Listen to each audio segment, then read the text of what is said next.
ఇక బులెటిన్ లో breaking news చూస్తున్నాం. పిన్నెల్లి రామకృష్ణారెడ్డి జాడపై సస్పెన్షన్ కొనసాగుతోంది. అయితే పిన్నెల్లి ఎక్కడ ఉన్నారు అనే దానిపై క్లారిటీ అయితే ఇంకా రాలేదు. ఈవీఎం ధ్వంసం కేసులో అరెస్టు నేపథ్యంలో పిన్నెల్లి ముందస్తు బెయిల్ కు అప్లై చేసుకున్నారు. దీంతో ఫలితాల వరకు పిన్నెల్లి అరెస్ట్ చేయవద్దని హైకోర్టు ఆదేశించింది. అయితే పిన్నెల్లిని మాత్రం కౌంటింగ్ రోజు మాచర్లకు వెళ్లవద్దని హైకోర్టు ఆదేశించింది. అల్లర్ల నేపథ్యంలో మరిన్ని గొడవలు జరగకుండా నిర్ణయం తీసుకుంది. అయినప్పటికీ కూడా పిన్నెల్లి మాత్రం అజ్ఞాతం వీడటం లేదు. ఆయన ఎక్కడ ఉన్నారు అనే దానిపై ఇంకా క్లారిటీ ఇవ్వలేదు.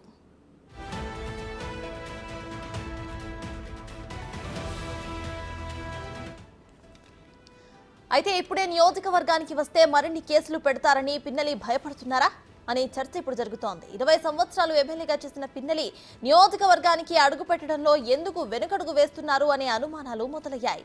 అయితే పక్కా అధిష్టానం సూచనలతోనే ఎమ్మెల్యేలు అజ్ఞాతంలోకి వెళ్తున్నారని ప్రచారంలో ఉంది.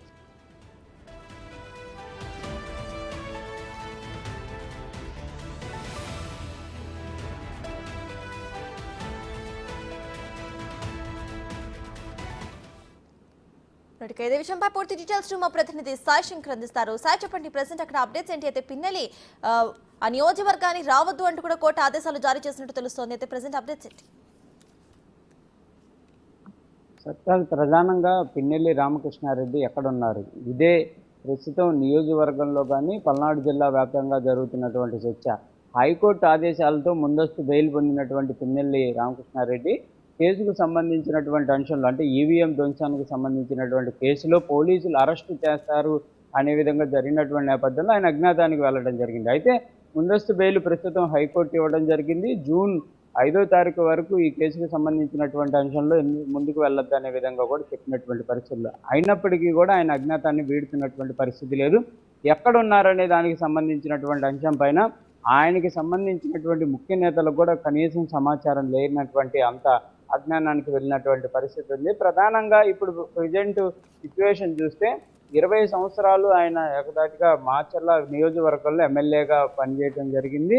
అక్కడ ఒక రకంగా చెప్పాలంటే ఒక కింగ్ లాగా 20 ఏళ్ల పాటు ఉన్నటువంటి ఎమ్మెల్యే అనే విధంగా కూడా స్థానికంగా వాళ్ళ ఒక నేతలు చెప్పుకుంటున్నటువంటి పరిస్థితి ఉంది. అలాంటి నేత ప్రస్తుతం నియోజకవర్గానికి దూరంగా ఉండటం, ఎక్కడున్నారో తెలియనటువంటి సిచ్యువేషన్లో ఉండటం, ఇదంతా కూడా కొంత తీవ్రమైనటువంటి ఇబ్బంది వైసీపీ శ్రేణులు కూడా గురి చేస్తున్నటువంటి పరిస్థితి. దాంతోపాటు హైకోర్టు ఇచ్చినటువంటి ఆదేశాల్లో జూన్ 4న జరిగేటటువంటి కౌంటింగ్ ప్రక్రియ ఏదైతే ఉందో దానికి కూడా నియోజకవర్గానికి వెళ్ళొద్దనే విధంగా సూచనలు చేయడం జరిగింది. అయితే ఆ రోజు ఆ కౌంటింగ్ ప్రక్రియకి వెళ్ళకపోయినప్పటికీ నసరాపేట అయినా వెళ్ళొచ్చు అనే విధంగా చెప్పినటువంటి పరిస్థితులు అయితే ఉన్నాయి.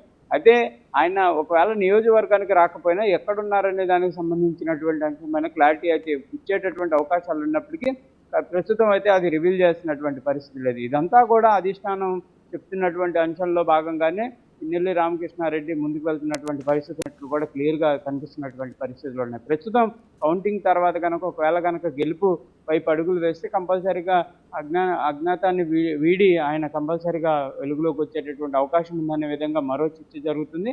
అప్పటి వరకు కంపల్సరీగా పీఆర్కే బయటకు వచ్చేటటువంటి పరిస్థితులు లేవు అనే విధంగా కూడా కొంత చర్చ నడుస్తున్నటువంటి పరిస్థితి ఉంది. అయితే ప్రస్తుతం మరో బ్రేకింగ్ ఏంటంటే కంటచింతల గ్రామంలో జరిగినటువంటి, అంటే పాల్వాయి గేట్లో జరిగినటువంటి ఘర్షణలు ఏవైతే ఉన్నాయి, ఈ నేపథ్యంలో ప్రస్తుతం పీఆర్కే పైన హత్యాయత్నం కేసు కూడా నమోదైనట్లు తెలుస్తుంది. ఇది రంటచింతల పోలీసులు కూడా కొద్దిసేపటి క్రితం కూడా నమోదు చేసినటువంటి పరిస్థితులు ఉన్నాయి. ప్రస్తుతం ఈ కేసుకు సంబంధించినటువంటి అంశంలో కంపల్సరీగా విచారణ అయితే జరిగేటటువంటి అవకాశాలు ఉన్నాయి. ఈ కేసుకు సంబంధించినటువంటి అంశంలో కూడా పీఆర్కే బెయిల్ పొందాల్సినటువంటి పరిస్థితులు ఉంటాయి. లేని నేపథ్యంలో కంపల్సరీగా ఈ కేసుకు సంబంధించి మాత్రం పీఆర్కేని అరెస్టు చేసేటటువంటి అవకాశాలు అయితే కనిపిస్తున్నటువంటి పరిస్థితి ఉంది. అయితే మొన్నటి వరకు పోలీసులు సర్చ్ వారెంట్ కూడా ఇష్యూ చేసి లుక్అవుట్ నోటీసును కూడా ఇవ్వడం జరిగింది. మొత్తంగా పీఆర్కే గురించి అనేక ప్రాంతాల్లో సెర్చ్ చేశారు. అయితే హైకోర్టులో ముందస్తు బెయిల్ నేపథ్యంలో పోలీసులు సెర్చ్ ఆపరేషన్ ఆపినప్పటికీ ప్రస్తుతం ఈ కేసుకు సంబంధించి ఏదైతే కంటచింతల పోలీసులు నమోదు చేసినటువంటి హత్యాయత్నం కేసు ఏదైతే ఉందో దానికి సంబంధించి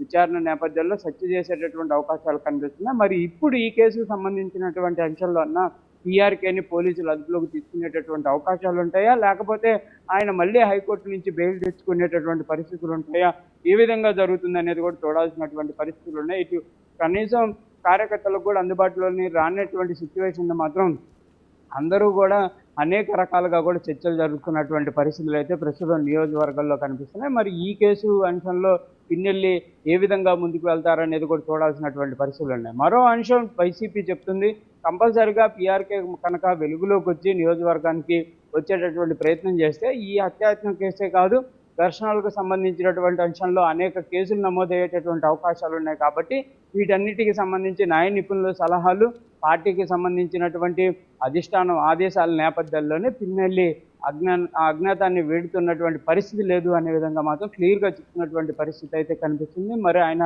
వెలుగులోకి రావాలంటే కంపల్సరీగా నియోజకవర్గానికి సంబంధించినటువంటి అంశంలో విజయ అవకాశాలు వచ్చిన తర్వాతే ఆయన వచ్చేటటువంటి అవకాశాలు ఉన్నాయా అనే దానికి సంబంధించి కూడా ఎవరి దగ్గర నుంచి కూడా ప్రస్తుతం అయితే సమాధానం లేదు అనే విధంగా చెప్పొచ్చు సత్తారు. అయితే సైట్ చూస్తే మెయిన్గా కోర్టు చెప్పింది వచ్చేసి ఇటు కౌంటింగ్ రోజు మాచర్లకు వెళ్ళవద్దంటూ కూడా ఆ సెంటెన్స్ని కోర్టు చెప్పింది. కాబట్టి దీన్ని ఎలా చూడాలంటారు? అయితే కౌంటింగ్ రోజు వైసీపీ అనుచర వర్గం నుండి ఎవరు అక్కడ హాజరయ్యే అవకాశం ఉందనుకోవచ్చు. At the same time CC ఫుటేజ్లో క్లియర్గా రికార్డ్ అయిన అది మాఫ్ట్ వీడియో అయి ఉండొచ్చు అంటూ కూడా కోర్టులో వాదనలు విన్నట్టు మనకైతే బయటకు సమాచారం అందుతుంది. సో దాని మీద ఏమైనా అప్డేట్ ఉందా?